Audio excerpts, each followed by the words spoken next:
rolling equity leasing. I am REL. At REL, they're not just a leasing company. We like to work with REL because They seem to really care about us. I am REL. I am REL. working with REL, it's a national company with a small town feel. REL. REL. I am REL. I am REL. I am REL. We feel like we're working with friends. It's like you're having a beer with your buddy. We are REL. Hi, everybody. John Haldi here, and I'm delighted to have Tim Steiner with me again. Tim, welcome. Hey, John. For those of you who don't know Tim, he is the director of the REL Solutions Group, handling maintenance and fleet management for REL. Tim, as part of our Truck Love series, I was hoping to talk to you today about mobile maintenance. Fantastic. Let's do it. I'm going to start with some dumb questions. When we talk about mobile maintenance, are you talking about having a breakdown on the side of the road and somebody coming out to you to fix something? No, and that's one of the most major distinctions that you want to look at when you're dealing with this. Mobile maintenance is a planned event. You know, maintenance and repairs are generally two different things. You have to look at them separately. Repairs are what you call somebody out for on the side of the road, right? And without warning, hey, I'm down, I need help with this, my truck won't run. Mobile maintenance is, hey, I need a PM and I want my steering checked out. Okay, so this would be, instead of taking the truck to a local shop for things like oil changes and other things like that, they come out to you, presumably on the yard or near the yard, or to your own shop. Yep, no, that's the whole point of mobile maintenance, right? Is we're looking at true cost reduction here when it comes to your maintenance, right? So not only are you not having to actually transport the vehicle and wait with it, you don't have to pay your driver to take it, you don't have to do these things, you're capitalizing on your downtime. They come out to you and they handle within a certain scope jobs that they can ahead of time, right? Planned maintenance events. So what's the value proposition? Because I'm guessing it might cost more to have the guy come out and do the work as opposed to taking it to a shop. That's funny that you say that. I kind of thought the same thing too before I really started exploring these programs. And generally it's not, because they start to stack their availability and plan these ahead of time. So you actually, I've seen from the programs that I've been a part of, you've seen less than door rates for people to come out and do the work on your lot for you. Really? Not even same, it's less. Yes. And is it substandard work? Is it? Generally, it's a more competent tech. What they're looking to eliminate with mobile maintenance is any sort of downtime and overhead of a shop, right? There's a lot of cost that comes with that. When you maximize an individual tech's potential by assigning them work and locations to go to ahead of time and set work at these locations, you don't really ever pay them for downtime, right? You travel, different things like that. But you're eliminating the entire cost of a shop. Then you're also eliminating the cost of downtime and having to cover the labor for that. You maximize that person's potential. And do these mobile folks, they typically come during the day since the trucks run at night, or they come at night too? Generally, it's a mixed bag, right? I've seen different vendors want to do different things, but most of it is meant to fit within your time frames. Most of the people who want to, work mornings, dayside hours, they generally don't like to do mobile maintenance at night, less visibility, they're working by light, all these different things. So what I've seen most of the programs, it's usually availability 7 days a week, but they generally want to do it in the morning and afternoon. Gotcha. And what are the kinds of things that you would typically have done with mobile maintenance?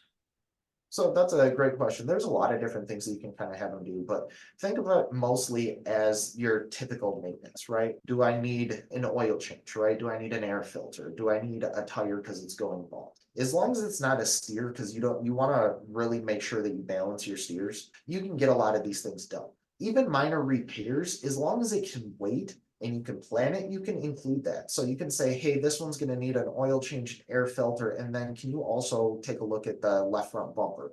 Or they banged this mirror and the plastic broke off. Those more minor repairs, you can get those things handled. Plus, you can even have them, if you aren't very good at enforcing your pre and post trip, they can do inspections on these units, let you know what's out and fix minor things that you didn't know you had wrong. Lights, different things like that. And they'll take a look at the unit too. If you want to give them a little bit of time to actually investigate, they'll look over and say, hey, in a little bit, you're going to need this major repair, this major repair, this major repair. That's something you'll want to go into the shop for. You can start to work out a mechanically guided set of work and priority list. So if I'm a TSP and I'm watching this video and I say, wow, I should look into mobile maintenance, am I going to go to my local shop and say, do you do mobile maintenance? Am I going to go online and look for a national or regional chain that does it? How do I find someone who does mobile maintenance? So that's generally, you'll have to go online in order to find the people. There's different initiatives, different programs. There's companies that only do mobile maintenance, like a Dickinson, different things like that. But you'll have to really pay close attention because a lot of shops do road service. Very few do mobile maintenance, and it is a very clear distinction. And it requires a different set of work, right? There's a lot of different things that they're not going to have with them on a typical repair truck. They'll carry different parts for airbags, different styles of airbags, multiple airbags, whether it's your cab or whether it's your actual chassis one, leveling valves, they'll have these things on hand. So if there is something that popped up on your truck, they can fix it then and there. A roadside repair, they're coming out with that specific part or something related to the described repair that they need to fix at that moment. It's a different feel, and you got to make sure that you're setting your expectations. If they're doing work on the yard, do you have to make sure that the mobile maintenance group has clearance from FedEx to be on the yard? Yes, absolutely. That's one thing that you really want to watch out for. It looks like there's very little give as far as mobile maintenance for the yard. But if you can centralize your units, say, hey, on Saturday, I'll pay, this parking fee at this lot where I can line up all my units. I can just have it go there. Obviously the terminal is ideal. But if you can get into a cadence where every night when the trucks are returning on Friday, Saturday, they're in a set location that's not complicated with FedEx, you can really take advantage of multiple different vendors. And if I was a contractor with trucks in Savannah and Dallas, making this up, right?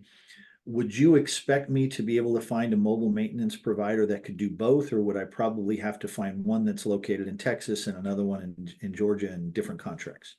I would suggest you shop with your full fleet first. Try and find a national vendor that can kind of handle the two different locations. Otherwise, you're splitting up the totality of what you're spending. And if you reference our negotiating bills on our other videos, you'll see how the spend within inside a particular vendor begins to stack up and become a negotiating tool for a larger discount in the future as well. Gotcha. And I would think that if you have questions about, hey, does anybody know a good mobile maintenance vendor, the Facebook group might be another place to put a question like that, right? Yeah, absolutely. Not uncommon.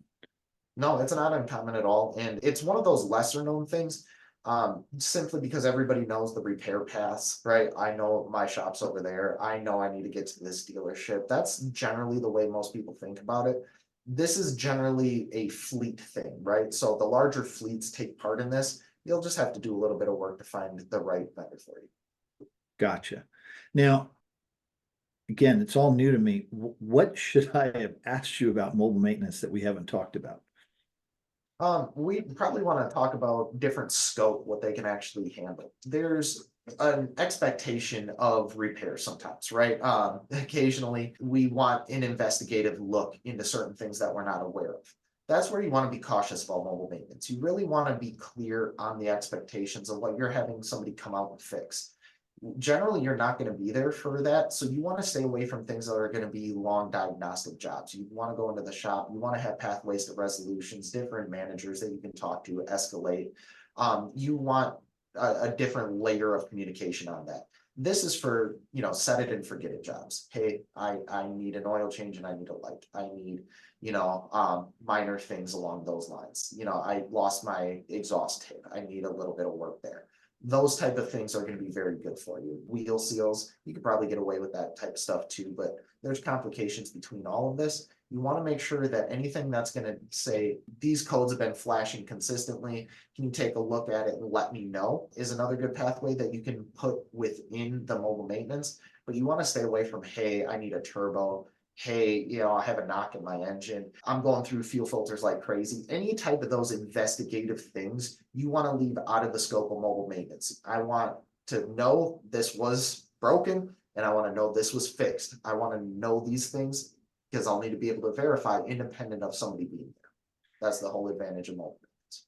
When you're dealing with mobile maintenance, is there a lot of pre-auth work where you require them to call you and say, yeah, can we do this? And yes, I want that done, or I don't want that done, or is it mostly, hey, I'm scheduling you to do these 4 things, go do them? So you kind of want to set the bar. If you eventually get to a point where you trust the vendor and it's a good working relationship, you can explore those different options. But I'm much more of a, hey, I know I got pictures from my driver that this needs to be fixed. This is damaged. This rim is scratched or oblonged on an eyelet, something along those lines. This clamp is getting ready to break, right? Pictures, something that we can verify afterwards from the tech saying, hey, this is how it looked. This is how it looks now. It was repaired. Anything that's going to account for diagnostic time, we really want to stay away from it. And we want to set the tone for the expectations of the maintenance and or repairs ahead of time. We try to stay away from discovery on mobile maintenance. And if a guy says, oh, I found this while I was here, do you want me to fix it? The default would be you have to approve it before they do it.